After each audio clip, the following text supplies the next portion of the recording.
পেট পুজো আর আনন্দ চ্যানেলে আবারও সকলকে স্বাগত জানাই। কথা দিয়েছিলাম খুব তাড়াতাড়ি নতুন একটি রেসিপির সন্ধান নিয়ে হাজির হব, তাই আজকে একটা ইউনিক রেসিপি আপনাদের সাথে শেয়ার করব। আজকে আপনাদের সাথে শেয়ার করতে চলেছি বাদাম চিকেন কোরমা। চলুন সম্পূর্ণ রেসিপিটি এবার দেখে নেওয়া যাক।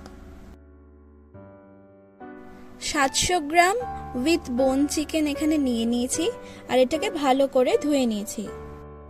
এরপর এর মধ্যে স্বাদ মতো নুন দিয়ে দিলাম, 2 চামচ রসুন বাটা, 2 চামচ কাঁচা লঙ্কা বাটা এবং 2 চামচ আদা বাটা দিয়ে দিচ্ছি।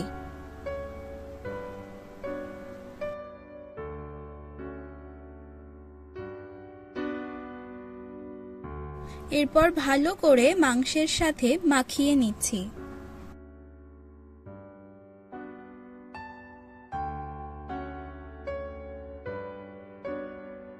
দেখতেই পাচ্ছেন চিকেনটা এখন ভালো মতো ম্যারিনেট করে নিয়েছি। এটাকে এবার 10 থেকে 15 মিনিট রেখে দেব। ততক্ষণ একটা মশলা বানাবো, তার জন্য একটা কড়াইয়ে 2 টেবিল স্পুন মতো সাদা তেল দিয়ে দিলাম আর এটাকে ভালো করে গরম করে নেব।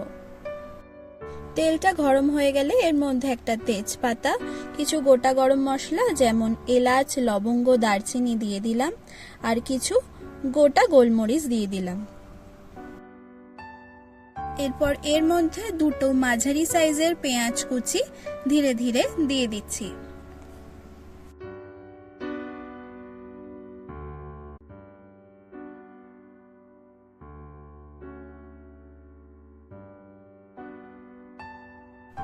একটু হালকা করে লাল লাল করে ভেজে নেব,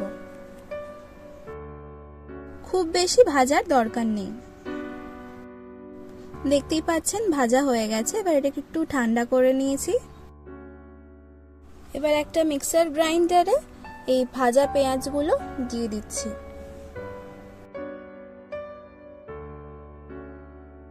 এরপর একটা স্মুথ পেস্ট বানিয়ে নেব। দেখতেই পাচ্ছেন পেস্টটা বানানো হয়ে গেছে। এটা আমরা পরে রান্নায় ব্যবহার করব। এরপর ওই একই কড়াইয়ে বেশ কিছুটা পরিমাণ সাদা তেল দিয়ে দিলাম আর 2 চামচ ঘি দিয়ে দিচ্ছি।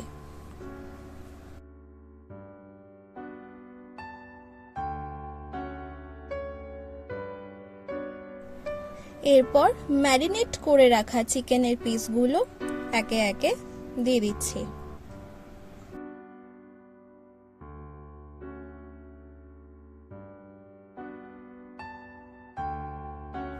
ভালো করে উল্টে পাল্টে এবার ভেজে নেব। বেশ ভাজা ভাজা হয়ে গেছে। এরপর এর মধ্যে যে পেস্টটা বানিয়ে রেখেছিলাম সেটা এবার দিয়ে দিচ্ছি।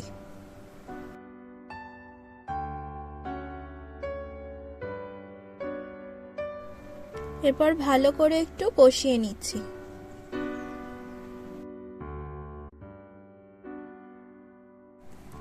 এরপর মশলাটা কষানো হয়ে গেলে এর মধ্যে 2 চামচ আমন্ড বাটা এবং 2 চামচ কাজু বাদাম বাটা দিয়ে দিচ্ছি।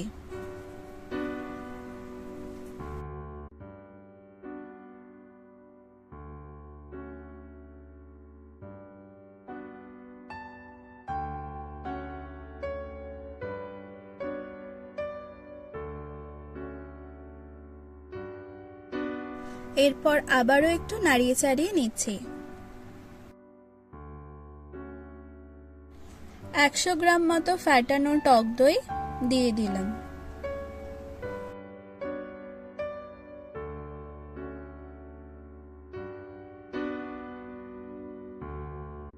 এরপর মশলা থেকে তেল বেরোতে শুরু করলে এর মধ্যে বাটি ধোয়া জলটা দিয়ে দিলাম।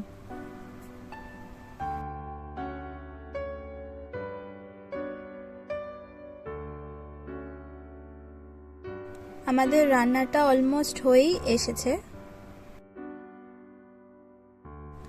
এখন 2 চামচ কেওড়ার জল দিয়ে দিলাম।